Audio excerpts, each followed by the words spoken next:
This message has been translated into different languages so that the whole world knows that the world is on the verge of showing signs that it will end. It's time to choose. What will you choose? Do you stay in your belief or enter heaven? The door of heaven is in the Philippines. Christ Jesus is already calling people who want to enter heaven. It is a commandment, not this religion. This is not a threat. It is informing the truth that the punishment will soon come and the world will end. Before this happens, there is a word that was placed in a country. This is the promise of Mindanao, Philippines. There is water for cleansing inside the body and soul of the people. There is a single person who has been given the rights to teach the will of the Creator and bring to the people there at the door of paradise in heaven. The dirt in the human body needs to come out. He will teach how to get it out because the dirty cannot enter heaven. In the calendar it is written how to follow His will. Here in the calendar is written the salvation of man in coming of the end, because it is written that it will be taught when the time comes in the place where the beginning of the people and only those who want to be saved. People don't want to hear about the end of the world because they are afraid. They believe in books that don't say any truth, only the preacher say, and whether you like it or not, the world is going to end because the secrets are open that has been hidden in time for so long. Believe it or not, it has a visible truth because it is written. The whole world is marked north, south, west, east. This means news, and no one can tell where it comes from. In 4 letters, the end of the world is placed, and no one knows it except me.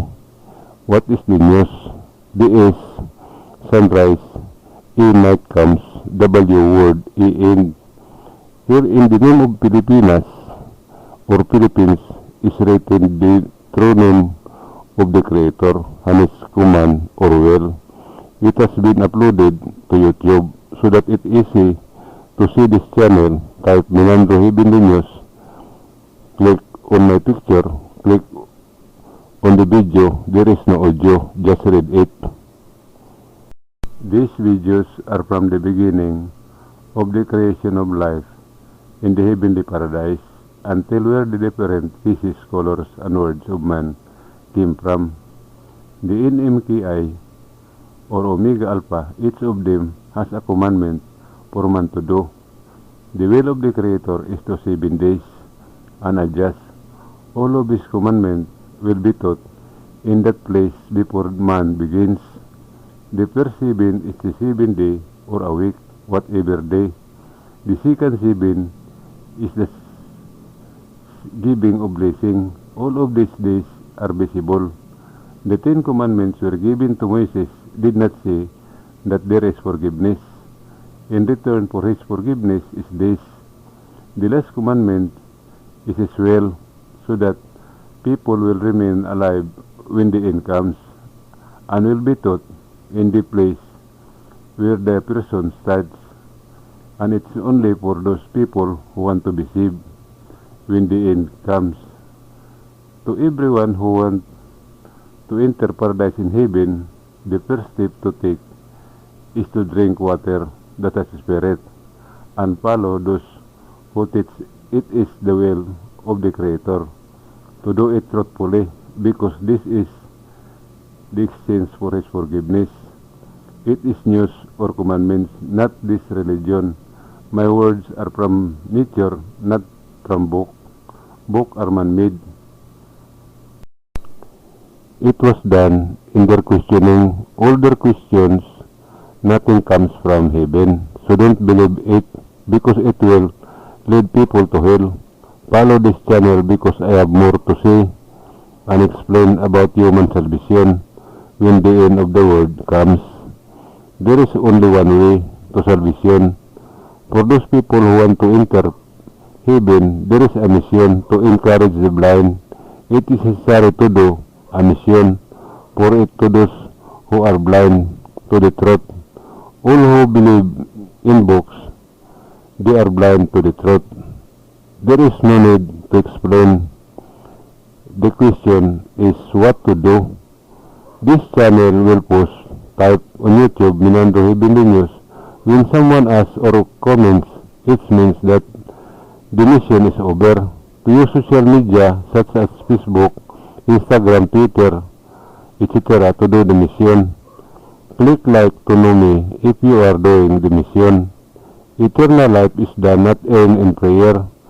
Just translate the English word to your own national language.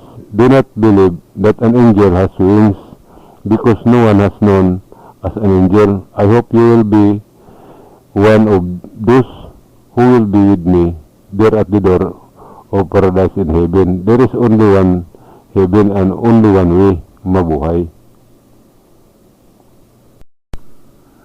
Questions. Is there a creator? What is his name? What are his commands? Does the world have an end? How does this happen? Is there a heaven? How to enter heaven? All the answers are placed in nature, in the name of the country of the Philippines. These are the words of the time, in the name of the three groups of islands, Luzon, Visayas, and Mindanao. Their names and later are words of the time. It must be explained by the actual, because this is the end of the world, and it contains the name of the Creator and His will. There is a sign of the end. The beginning and the end are written here. How the end of the world will happen, who will enter heaven, and there is a number of people who will enter heaven. It cannot be changed because it is written. There is an explanation that has been uploaded on YouTube about the three women called Filipinas, because the world is at the border. It needs to be open so that all the people who want to enter heaven know, because the eternal life is being done and the time is limited. So I am here to read and explain to everyone using the words from angels that they gave to Mary when they visited the baby Christ Jesus. This is the letter in the call Omega Alpha, word Bismillah, and number calendar. Those who don't want to believe, don't force. The letter that are added to the words is NWA, in the call South, North, West, and East. Its secret is news. Sunrise, night come, word in. You have to see the explanation in person, because it is nature. I am here to read and explain actual. The world is about to end. Mabuhay.